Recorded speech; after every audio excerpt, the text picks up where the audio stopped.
I think this might actually be kind of a hot take, but buying a house was one of the worst things I've ever done. Obviously, everyone wants different things. Every market is different. Everyone's personal financial situation is different. Blah, blah, blah, blah. Basically, we live just outside of Austin, and we bought a house, and houses here are just very expensive. So like, we couldn't really get a cheap house. So our house is a little pricey. And we bought about 2 years ago, and we did a new build, so we didn't have to put a lot of money down, which was great. But anyway, when we like signed the contract to buy the house, it was still being built. By the time we closed, interest rates had gone up by like almost a full percentage point. And we also locked in when house prices were the highest. So basically we bought it like the worst time possible in, you know, the past few years. Within like 2 months of living in that house, I realized that I did not want to live there. It's way too far from all of our favorite stuff. It's way too expensive. It's too much space, honestly. Like, I don't like having to care for that much space. And I don't like feeling locked down. Like, I don't like feeling like we can't just like pick up and move when our lease is up or something. It took my husband longer to realize he felt the same way. But he also feels the same way. We decided that we would try to sell our house because we were like, we're just not happy here. Like, this wasn't the best decision for us. Like, let's just go. And we listed it like a year and a half, tried to list it at a price where we would at least break even. And obviously we haven't sold yet. It's been a year and a half. At this point, we are taking a huge loss on the house and taking out a personal loan to cover it, which I know sounds crazy, but our rent will be so drastically cheaper that even with a personal loan payment each month, we are each still saving like $1,000 a month once we move to an apartment. I don't necessarily regret buying the house because I'm the kind of person that has to do something in order to realize whether I like it or not.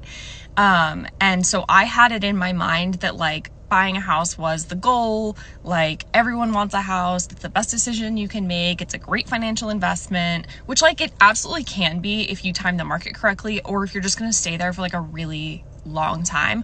Although I will say we've calculated, even if we stayed for 30 years, say paid off our whole mortgage, and then wanted to sell our house and like make back money on it, the amount of money we would have paid in interest and everything, all said and done, our house would at that point have cost us like, I think almost $2 million or something, or like $1.7 million.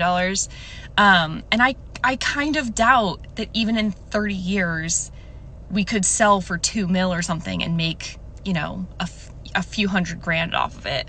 Like, I just don't think it's ever gonna be an investment that like pays off for us. I don't like totally regret doing it because I think I had to do it in order to realize it's not what I want. But if I could go back, obviously I would not buy the house. I would just stay renting in Austin. We would have saved so much money. But I think I would have always longed for a house, and I think I would have hated renting because I thought I wanted a house. So anyway, as my uncle put it, education is expensive. And that made me feel like the tiniest bit better about it. But anyway, I'm very excited to go back to renting. I don't think I will ever buy a house again unless I can pay for it basically in cash. Or we are just like, you know, set for life, kind of rich, don't ever have to worry about a mortgage. We can pay people to take care of the landscaping, all that stuff.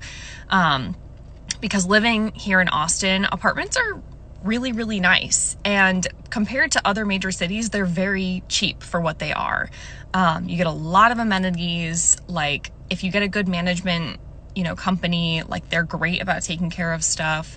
There's always like a resort style pool, a great gym. Like, it's a good setup.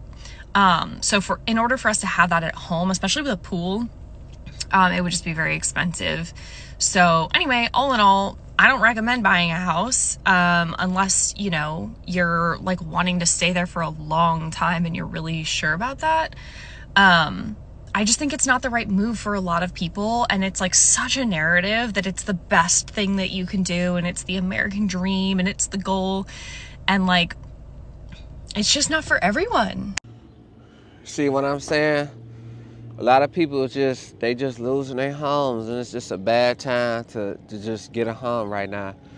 And she had a point, because when people do things, it's like we do things based off right now, out of emotion. We don't do our research, and it's just like the bank's making all the money.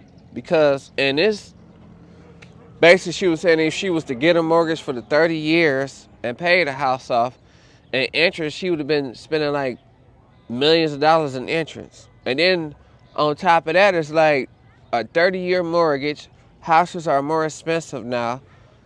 You don't make enough to even afford a house. So it's like they always say, well, you just living above your means. So in reality, it's like all you can afford is a fixer-upper.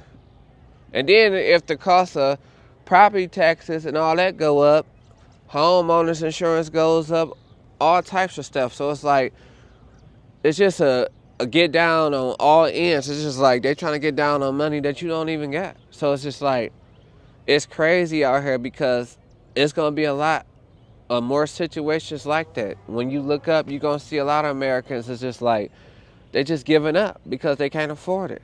And it's not that they thought they'd be able to be all right, but people will lie to you, because people don't tell you the truth out here. People just tell you what you want to hear so they can get you in there. So they tell you what you want to hear so they get you in there. And then you start realizing you've been lied to. Like that young lady I was watching, she's realizing she's been lied to. So now she don't even want the house no more. I mean, she was just buying things out of emotion because she just wanted to live there for a minute. And she wasn't thinking about the long run. And that's the things that they do to us. We don't think about the long run because we always listen to people. We always have people in our ears about what we should do, but we don't sit down and do our own research, because in reality, it's like, I'm going to pray for this young lady and her husband, because she was just trying to live in a house. Like she said, she always wanted to live in a home, but she didn't think that the cost and the interest rates get her like that. And we all don't think that the cost and interest rates don't get us like that, because we so caught up on what people telling us what we're supposed to do, how we're supposed to live. And then once we get out there and then we see that it ain't adding up, they call you crazy. When you start to realize and you start to know what's going on, they call you crazy, they call you arrogant, because you know something. Because now you're starting to realize, because you're starting to do your research. Because what we don't do, like what this young lady was saying, we don't put the time in. Like she said, she would have did her time, put the time in, she would have known. And a lot of things we don't know because we don't spend time, because let's keep it real. We don't have the time to spend because we always at work. To even research, to even do that, to even do whatever with your life. And that's all I be saying, because Americans are losing their homes. And it's just sad, because everywhere I look, everywhere I go, people are just sleeping in cars, just trying to make ends meet. And we shouldn't have to live like that. And that's all I be saying. And some people just be saying, we just don't know how to manage our money, or we just being greedy and things like that. But I don't think so. I just think it's tough. Let me know what y'all take on this situation. That's my take on it. And y'all can leave it in the comments. And I'm going to see y'all in the next one. Peace. People are going to lose their homes. They're going to lose their homes. I'm telling you guys, the storm is brewing and it's coming fast. Insurance premiums and property taxes are skyrocketing through the roof. And the result is that people's mortgage payments are getting higher and higher, to the point that's going to be unaffordable for most people. If you don't already know, your property insurance and your property taxes are rolled into your mortgage payment for as long as you have a mortgage. If you don't have a mortgage, you have to pay those property taxes and insurance separately outside of the mortgage. Part of your mortgage payment, when that statement comes in the mail, there's a line there that says escrow. And escrow is money that's set aside from your payments that is then used by the bank to pay your insurance and your property taxes. Your actual mortgage payment may not go up even if you have a low interest rate. Interest and principal will stay the same, but the amount you have to pay every month is going to skyrocket, because the banks have to make sure you pay that. Your mortgage payment is going to go up because they've got to pay property taxes and insurance. This has always been the case, but the difference this time is that the rate of acceleration on property taxes and insurance is unlike anything anybody has ever seen. People's monthly payments are going up from $1,800 to $2,800, from $2,500 to $3,500. One of two things can happen. You either lose your home to foreclosure because you can't afford that payment, or you try to sell your home so that you can get out of this terrible situation. And the more people that start to now try to sell their homes, the more inventory increases, the more those prices are likely to come down. This does vary state to state, so it's not exactly the same in every state. Some states are in worse situations than others. They weren't kidding. Those fuckers weren't kidding. They said you'll own nothing and you'll be happy.